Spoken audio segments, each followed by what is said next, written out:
Hello everyone! Today we're going to be jumping back into Timeless with a land destruction deck. Now, in Timeless we have access to some pretty cool mana bases, ones that I'm a big fan of. But the fun thing about having fun mana bases like this is that means we don't really have to run as many basic lands, and neither do our opponents. And with keeping that in mind, that makes this deck very powerful at slowing down our opponent and then eventually completely locking them out of the game by destroying their lands. So let's start down at the bottom of our deck and talk a little bit about how this is built.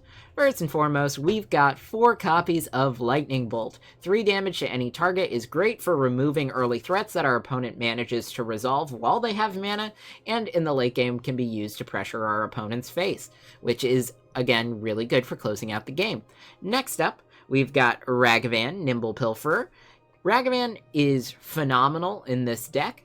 1, it deals damage to our opponent. 2, it gives us value off the top of their deck, which is really nice since we ourselves are lacking a decent amount of card draw in this deck. Not a whole lot of ways for us to get some more cards in our hand. We can dash him for protection, which is also pretty cool, dodging things like board wipes and stuff like that.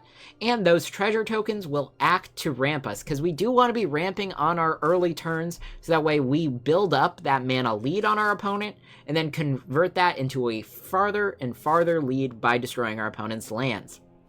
Now, Haywire Might is pretty cool. It's going to be life gain for us when it dies, which is nice, and we can use it to exile a non-creature artifact or enchantment. So this is some nice utility removal and synergizes really well with some other cards that we have in the deck that I'll go over in just a second. Now, Utopia Sprawl is better than having an elf in terms of ramp in the early game. I know when we've played this deck, or at least a similar deck to this in Historic, we use the elves for early game ramp. Utopia Sprawl is going to be much harder to hit with removal and really help accelerate our mana base. Now, in the 2 mana slot, we've got 2 cards, both of which are really good. We've got Abrade, which can destroy a creature for us, or, well, we can use it to remove a creature if it's 3 or less toughness. And additionally, we can use it to destroy an artifact, which, speaking of all that artifact destruction, we come to one of the core cards in this deck, Liquimetal Coating. Now, this card will turn a permanent into an artifact in addition to its other types. And most of the time, we're going to be picking our opponent's permanents to be turning into artifacts. Now, we can use this to remove big creatures that our spells otherwise wouldn't hit. So, like, if our opponent has, say, a Shieldred on the battlefield, we can turn it into an artifact and remove it with Abrade. Or we can remove it with but we can't remove it with Haywire Might. But when we do use Liquimetal Coating on our opponent's lands, because lands are permanents, we can then destroy them with Haywire Might, with Abrade, and with Karn, who we'll be talking about more in just a little bit. So this is really powerful for us. Now, next up, we do have Blood Moon. We're only running 2 copies here, but Blood Moon is really strong in our deck. We're almost always going to be benefiting from having a Blood Moon on the battlefield. Again, our most costly green card will be Questing Beast, and I'll talk about why we included that in a little bit. But even then, it's okay if we aren't able to cast our single copy of Questing Beast. We won't even be finding it most turns. But Blood Moon is going to be taxing our opponent's mana base, specifically the non-basics, and hopefully stripping away their access to certain colors, which is going to further help us win the game. Bone Crusher Giant is some early game removal or damage, and then eventually becomes a creature that's a pretty nice blocker and can really pressure damage on our opponent. Now, Fable of the Mirror Breaker assembles the first of our fun combos in this deck, if we get it to that 3rd chapter. Now, we make the Goblin. The Goblin will ramp us with treasure tokens, which is really good. The discard and draw is great if we have a hand that's filled with, say, early ramp when we're looking to close the game, or if we're lacking lands in the mid-game, or if we really just need to find some more land destruction because we're behind our opponent. Again, we can kind of find what we need there. And then when we flip it over, we get the reflection that we can use to create a token copy of target non-legendary creature. Now, let's talk about this combo that we can assemble with this. Haywire Might is a non-legendary creature. Liquimetal Coating stays on the battlefield. If we can make a copy of Haywire Might each turn, and we have Liquid Metal Coating and Fable, we can just go ahead and sacrifice the copy of Haywire Might. And for 2 mana, again, 1 mana to activate this, 1 green mana for the Haywire Might, and activating Liquid Metal Coating, we can destroy one of our opponent's lands each turn, which is really powerful. Now, next up, we'll talk about Stone Rain, which just does exactly what the 3 words on the card says. We destroy target land. We do want to be focusing down our opponent's basic lands more than anything else, because basic lands can get around Blood Moon if they're not red. And our opponent can also get basic lands off of Ghost Quarter, which we have here, which lets our controller search their library for a basic land. So if we can get rid of all of our opponent's basic lands, we can be in a pretty good spot. Now, going up to 4 mana, we do have Chandra, Torch of Defiance, which is a great toolbox card in this deck. We can exile the top card of our library. Chandra lets us cast it or deal 2 damage to each opponent if we don't want to or can't. So this is great for pressuring our opponent's life total and potentially getting access to more cards. Its other plus ability just adds 2 mana, which is great. I mean, we can play Chandra, then we can get out a Liquid Metal Coating, or we can get out some other cards with that ramp, so that gives us some good value on our on the turn we play her.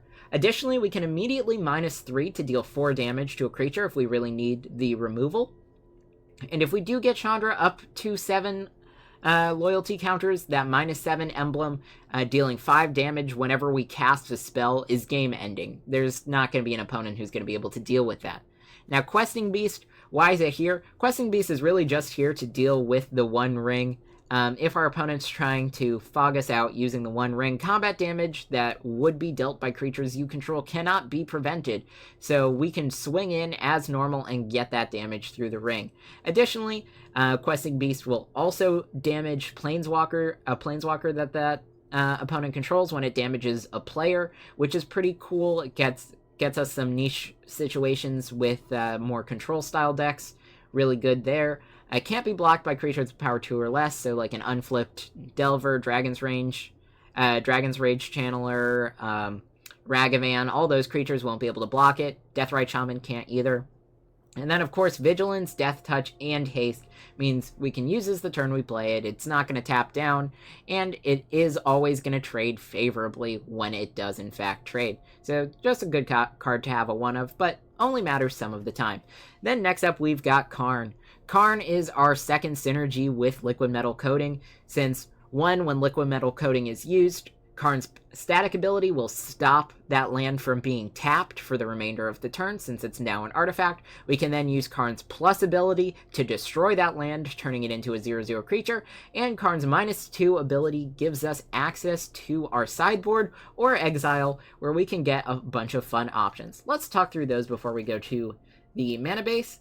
We've got Tormod's Crypt for an easy answer to graveyard decks. We've got Pithing Needle to turn off an annoying planeswalker or other creature or other artifact or other something that has an ability that we don't want our opponent activating. Pithing Needle can deal with that. We've got Shadow Spear. Shadow Spear is a great way to gain some life into the mid to late game if we're being pressured down early by an aggro deck. We have another copy of Liquid Metal Coating, so we have access to it through Karn. It's basically like running 7 copies of Liquid Metal Coating. We have the Stone Brain, which we can use to selectively remove spells from our opponent's deck that would threaten our lock on the game. So this is kind of a very powerful thing if we know what deck our opponent's playing and we know that they have a way out. We just kind of remove that, right? This deck is focusing on removing things our opponent can do until we eventually win. Now, I'm going to skip over Crucible of Worlds for a second, but it does synergize pretty well with this deck. And then we have God Pharaoh's Statue, which if we can get this onto the battlefield and our opponent has 1 or 2 lands, they're almost never going to be able to cast another spell for the duration of the game. So this is really a game-ending card. But Crucible of Worlds, why do we have it? Let's talk a little bit about the mana base and which lands care about it. First and foremost, Crucible of Worlds and Wooded Foothills goes really well together because for 1 life, we can keep recurring that with the Crucible and keep searching for up to the 9 basic lands that we have, with the additional 2 Stomping Grounds because they have the Mountain and Forest. So there are 11 cards that we can hit with Wooded Foothills, and we can keep bringing that back each turn with Crucible. Now, Ghost Quarter, recurring this, you can imagine how this would be really good once our opponent runs out of basic lands. We can destroy one of our opponent's lands each turn with this off the Crucible. We, of course, lose the Ghost Quarter, so it's not the best in terms of value, but it could make the difference at the end of a game. And again, this is just kind of another fun thing that we could recur. Only one copy there. Again, it's not our main strategy, but kind of cool. We also have Buried Ruin, which we can use to return an artifact card from our graveyard to our hand. So if we bring that back with Crucible of Worlds, even if our opponent is able to destroy our liquid metal coating, we can keep bringing it back with the Ruin. So it gives us a couple of different options, which is why I included it. This is mostly for fun. I would imagine that we'd won a game before we even want to start doing this because we'll have better options, but maybe the case will come where we'll have to play this, and that's fine. Now, other things that are notable, we do have Sokazan. Sokazan will go ahead and make some spirit creatures for us. It just gives us some pressure on the board since our primary focus is going to be removing things from our opponent's board. We don't really have as many ways to build a strong board, so this just gives us some extra power there. And then Boseiju is really good. We can use it to destroy a non-basic land. We can use it to destroy an artifact, which we can make anything an artifact with liquid metal coating, or an enchantment our opponent controls. It's going to cost one less if we have a legendary permanent, so like with Ragavan on the battlefield, this is just 1 green to use. Same with Karn and Chandra, making it cheaper, so that's also pretty powerful as well. So that's why we have Boseiju. And then 2 copies of Stomping Ground, 4 of the Karplusan Forests, just so we have access to green. But yeah, that's the deck. If you guys have been enjoying my content, make sure you subscribe to the channel to stay up to date on my latest videos. And if you do enjoy this video, make sure you give it a like. Let's go ahead and see how this deck does. Alright, on the play here, and this is a decent starting hand. We'll go ahead and start with the Ragavan. After that, we can protect Ragavan from blockers with Bone Crusher Giant, which would be nice. Go Ragavan. And then, of course, starting to get treasures is going to be really good. The double Fable is also going to be really strong for us. I want to see a tapped land here. Nope. Interesting. Alright. Well, regardless, we get to do exactly what I said we could. We protect our Bone Crusher Giant, our Ragavan with Bone Crusher. Swing here. We hit a land off the top, get a treasure. Next turn we can play Fable, or we could play Chandra. I do like the idea of playing Chandra out, especially if our opponent plays another creature.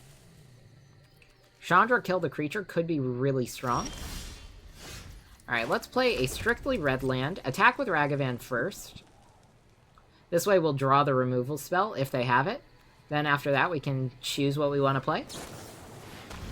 Orcish Bowmasters, that's fine. Ping down Ragavan. We'll go Fable here.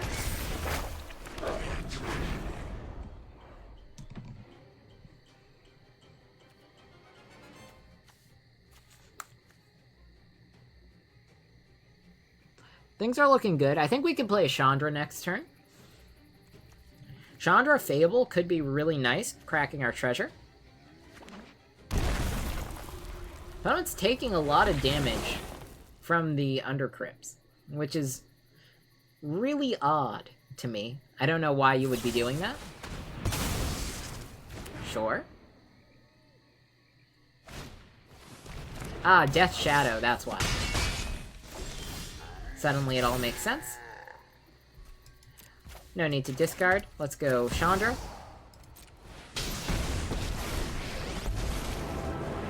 Add double red, Fable. You're going down.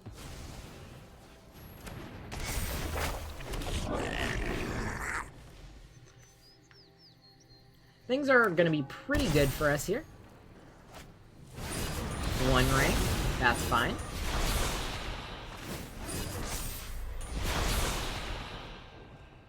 I imagine Shadow's going to swing at Chandra.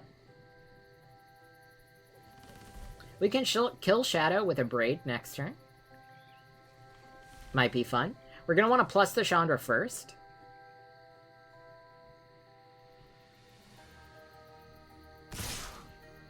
Interesting.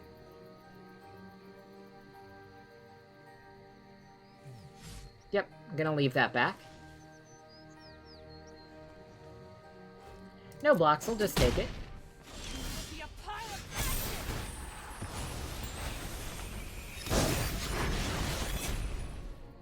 Let's see. I think we'll decline again. Here, we'll use a Braid, kill Death Shadow.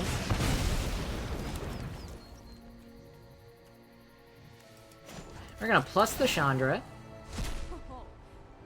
Find Karn. That's a little bit unfortunate for us. Then I think we'll use... Actually, before we do anything else, let's move to combat. I'm gonna swing here.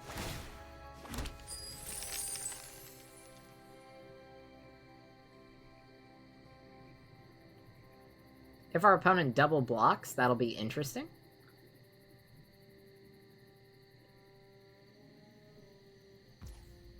Yeah, no double block there.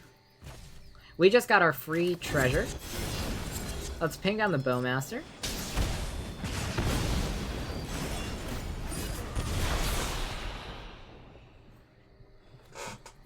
So next turn, we can play out Bone Crusher Giant, copy it with the Reflection and swing in. That could be pretty strong. We've got some options. Opponent's being pretty aggressive with their life total. Sure.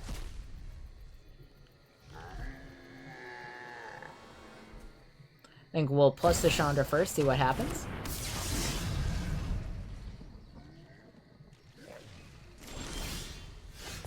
Okay, so we do find Karn here.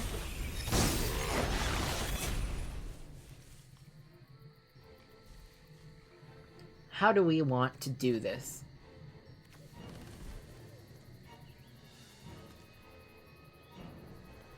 Honestly, it might be worth it just to save some of our mana. Let's plus the Chandra. Let's use our Reflection to go ahead and copy this. Move to combat. We'll swing out like that. We'll get another treasure.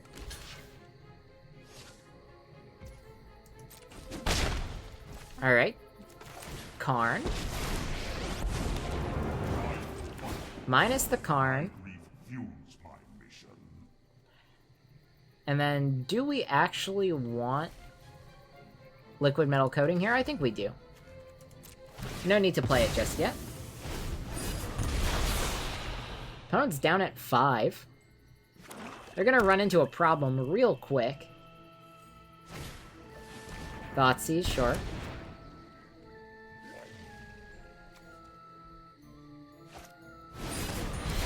New One Ring, that's fine.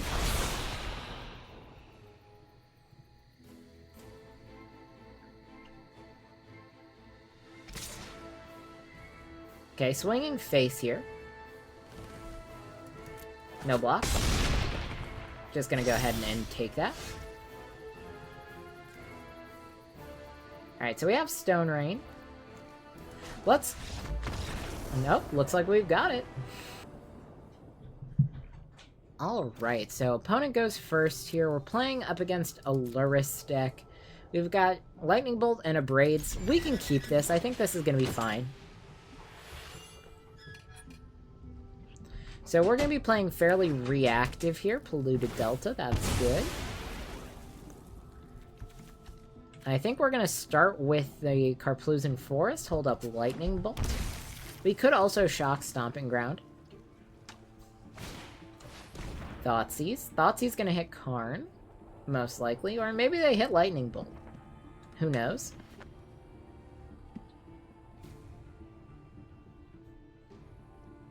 I mean, I think they should hit Karn. I feel like that would be the worst for us. Yep.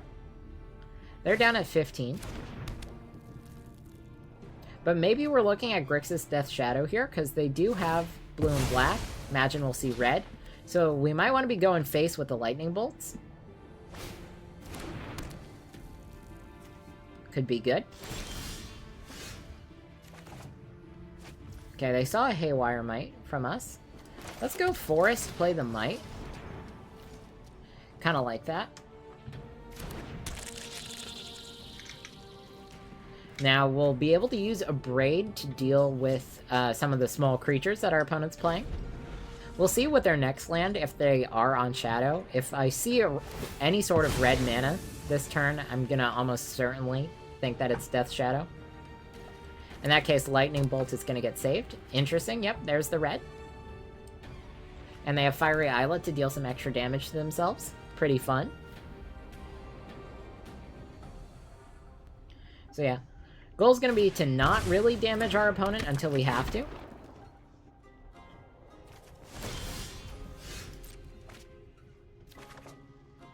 Oh, they see the Stone Rain on top. Well, so they know what's about to happen. I will not attack here.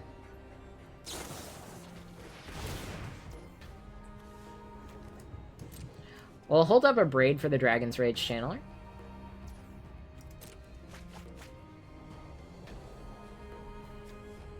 Again, Lightning Bolt is going to be saved to go face for our opponent.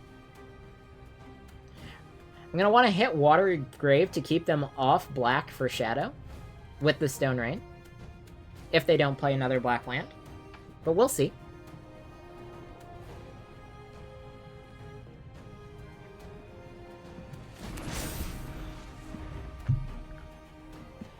I'm gonna wait for them to swing before I Braid here. Steam Vents. Yeah, Watery Grave is 100% the target. Thoughtseize. Thoughtseize is gonna take Stone Rain. We have 2 Abrades, so I don't particularly care. But I mean, they have to take Stone Rain here.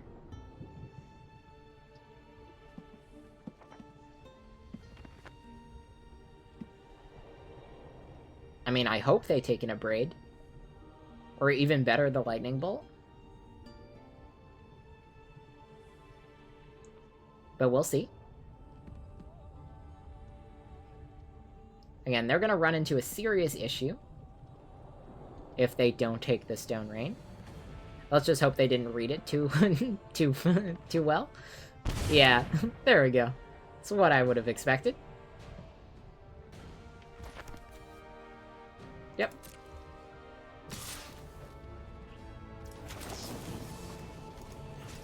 There we go. Deal that damage. Maybe they have a counterspell, maybe they use it.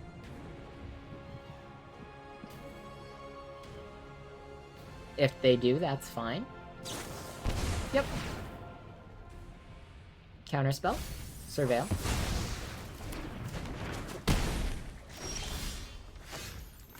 Okay, let's shock this in, play the Fable. I think I will go ahead and hit here. 2 cards in hand. Shadow might be coming at some point, but I'm not too concerned.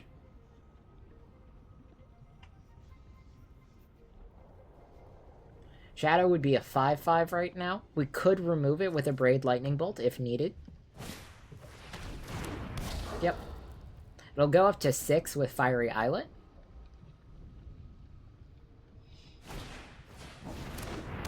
Another Dragon's Rage Channeler.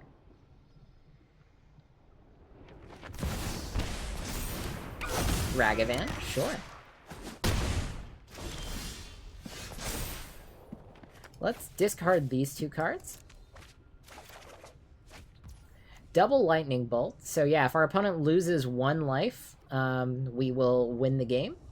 I really like that. We'll play out Beseiju. That's fine.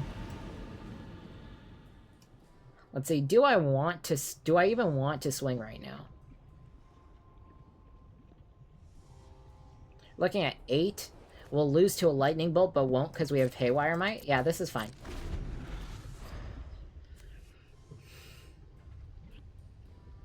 If they use Fiery Islet, we'll just close out the game. 1 card in hand. It's probably not a counterspell. We'll see if our opponent swings out.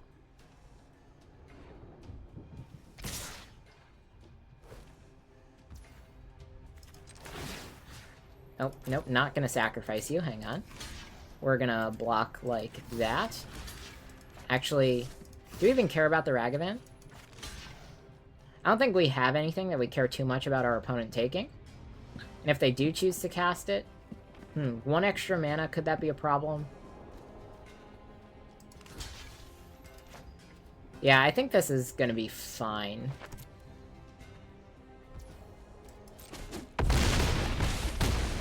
Go down to 3. Gain 2 life. If that's a lightning bolt, we'll lose. Otherwise, we'll be fine. We're fine. Okay, treasure. They find Utopia Sprawl, the most useless card in our deck. Dragon's Rage Channeler, sure.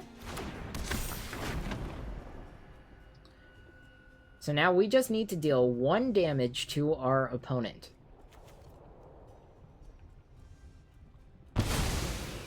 Perfect. They went ahead and killed themselves for us. Auto pay, and we've got it. Alright.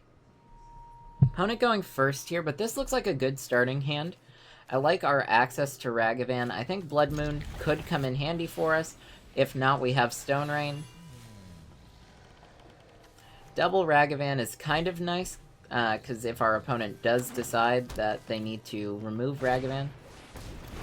Ah, it's Arboreal Grazer, the Bane of Ragavan. We just draw another Ragavan.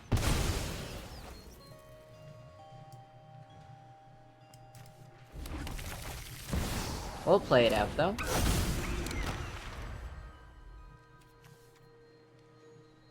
Maybe we'll find a bolt for the Grazer.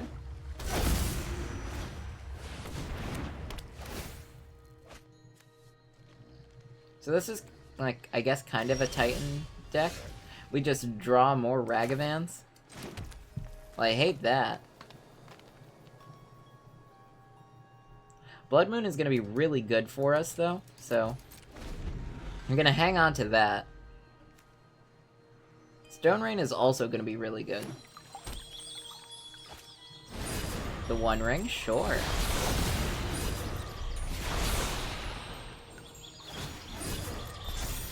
Yeah, so our opponent's gonna have a pretty bad time once we play Blood Moon here. And even though our hand isn't the best, I think that alone is gonna be pretty big. We'll destroy that forest with Stone Rain next turn, keep our opponent off of green mana. And with that, I think we're gonna be in a really strong spot. After that, we're gonna focus on Fable to get rid of some of those Ragavans out of our hand. Maybe even find a bolt so we can start connecting. Field of the Dead? Yeah. Golos, sure. Golos is going to need to find a basic land for our opponent. Which I think is hilarious.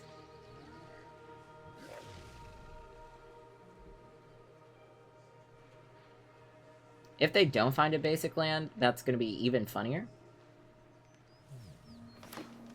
Yep.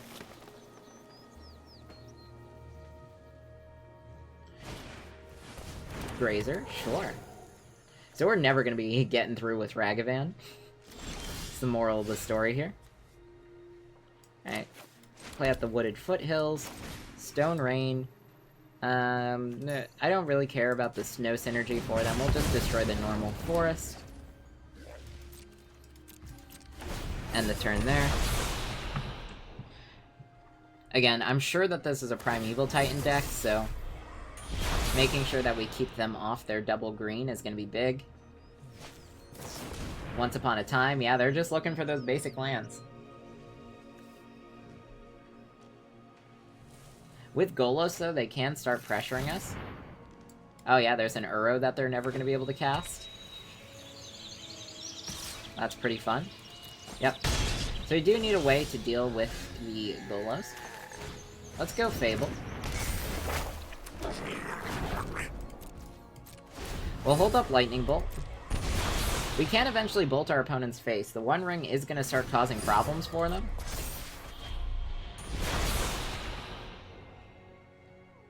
Next turn's going to be huge for us. I really hope they don't find the green land just yet. They do not. It's another Field of the Dead. Once Upon a Time. I think Boseiju would also be really bad for us. Yeah, Primeval Titan. So it is a Titan deck. But as long as they can't deal with Blood Moon, we're in a really good spot. They leave Golos back. An interesting choice. I'm going to be attacking with the Goblin Shaman next turn. Picking what they discard. I mean, certainly it's got to be Uro, right? Because there's no way they're going to be able to cast that.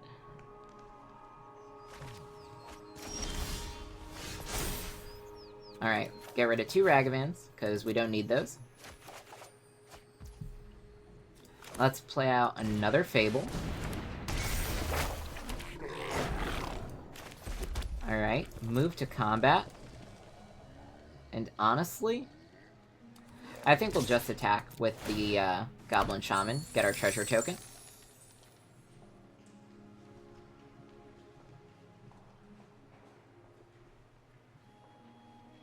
We can kill Golos if they block with Golos. It's probably going to be worth it.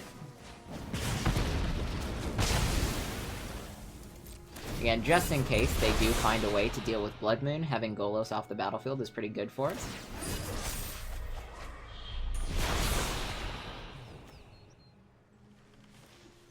Only 28 cards left in their library as well.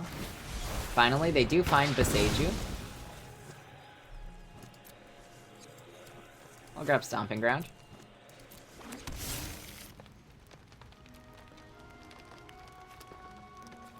Now, it would be really fun if we were to find another Blood Moon off of our next Fable trigger.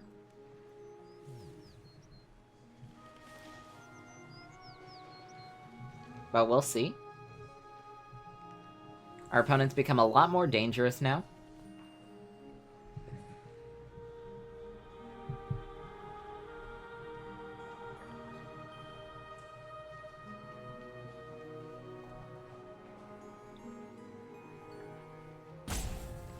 They're still thinking about what they want to do here.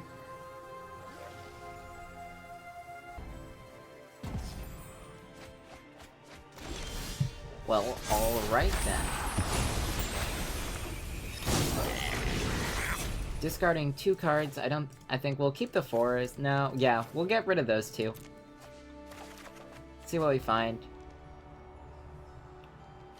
Haywire Mite, Bone Crusher Giant. Alright. Let's go ahead and channel here for the extra bodies. Move to combat and swing out with everything. It's a little unfortunate that our opponent seems to have given up on us. But if that's the case and they choose not to block just for being AFK here, it's going to be some extra damage. Already they're going to be taking 5 damage via the One Ring on their next upkeep. And taking a look at what they discarded, it looks like they didn't find their next One Ring, which might have been the fundamental issue here. Even with ideal blockers, we're looking at 2 damage going through off of those tokens, another 2 off the Bone Crusher Giant, and then our opponent would be dying to the One Ring and 1 more damage, so not bad. But we've got it. Alright, so the biggest piece of advice that I could give you when playing this deck is to make sure that your starting hand gives you something to do in terms of value or pressure to your opponent's life total, right? A lot of the games that you'll end up winning are ones where you are able to hit with Ragavan. It's games where you can get your Fable or Bone Crusher Giant onto the battlefield and keep on hitting your opponent with a large threat. And there are ones where you're using Chandra's plus ability to slowly whittle away your opponent's life total. The land destruction, while very fun and useful here, is really just to keep your opponent a little bit farther behind you. Now, of course, you can reach a point where you do lock your opponent out of the game completely, and that's awesome if you can do that, but a lot of the time, since decks are so fast, you're not really going to be able to do that, right? Another big key to the land destruction part of this deck is a lot of the times when an opponent's going to Thoughtseize you or something like that, they're going to take away the liquid metal coating because that's a scary card. They're going to take away Stone Rain, but that does nothing to the pressure that we can put on our opponent, right? If an opponent Thoughtseizes liquid metal coating out of our hand, that means we might still have our Bone Crusher Giant, right? We might still have our Fable after that.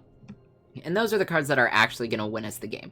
So definitely pay attention to winning over trying to lock your opponents out of the game. But again, when you do assemble that lock, it's a very happy consequence. Now, if you guys did enjoy this video, make sure you give it a like, and if you have any ideas for another deck you'd like to see me play, why don't you let me know in a comment down below. I'll see you all next time.